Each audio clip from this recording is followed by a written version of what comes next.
poďme sa konečne pobaviť o tom srdci. Odjak živé je srdce považované za centrum emócií. Sú také slovné spojenia, akože čo ťa ťaží na srdci a ich srdcia zahoreli láskou a tak ďalej a tak ďalej. A títo naši predkovia to vedeli, aj keď ich technológia, veda a medicína ešte neboli na takej úrovni, aby to dokázali kvantifikovať a popísať, tak my dneska sme sa už trošku posunuli a vieme o tom povedať niečo viac. V srdci sa nachádza tzv. Heart brain, takisto ako máme, že gut brain, tak je heart brain.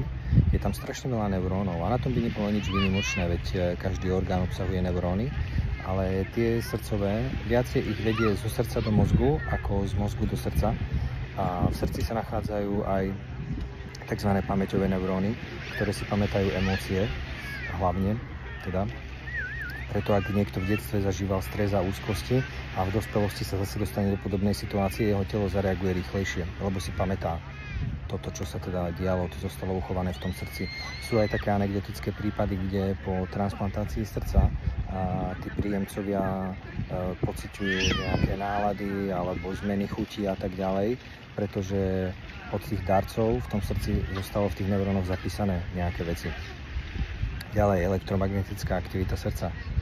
A to všetci vieme, keď ideme k doktorovi a zmera nám EKG, tak tie čiarky, čo tam idú po papieri, tak to je v podstate vizuálna reprezentácia toho, ako sa šíri elektrický prúd srdcom, aby ho aktivoval a aby mohlo byť.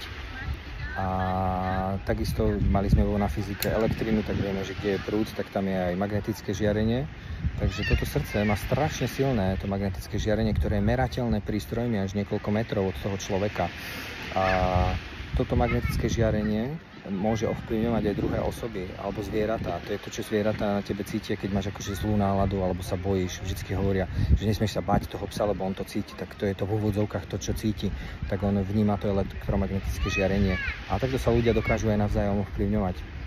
Je to veľmi silné, je silnejšie než to mozgové elektromagnetické žiarenie. A ďalej v srdci sa vylučuje oxytocín. Oxytocín je hormón lásky a hormón zblíženia a už po niekoľko sekundovom objatí sa začne tento oxytocín vylučovať.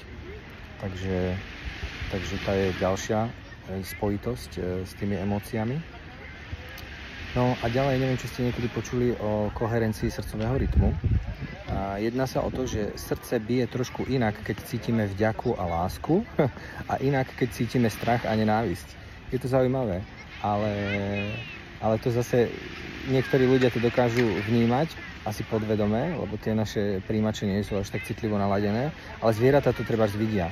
Alebo môže byť aj to isté, že ty keď vojdeš do nejakej miestnosti, kde je nejaká napätá atmosféra, alebo čo, a nevieš ani povedať prečo, ale máš pocit, že tu sa niečo stalo, že tu je nejaký stres, alebo niečo tu cítim, tak to vnímaš tie elektromagnetické aktivity a tie koherencie srdcového rytmu.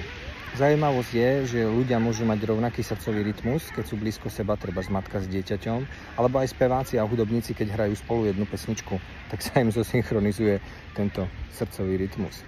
No vidíte, v podstate stále iba plávame po povrchu a tým, ako sa bude zlepšovať naša technológia a veda, tak možno budeme schopní popísať zase iné a nové a zaujímavejšie fakty. Ale je zaujímavé, no, že si vybrali zrovna toto srdce bez toho, aby o tom vedeli. Mohli si vybrať aj pečeň, mohli si vybrať obličky, vieš, a hneď proste vedeli, že to je to srdce. A takisto by sme sa mohli porozprávať o iných orgánoch.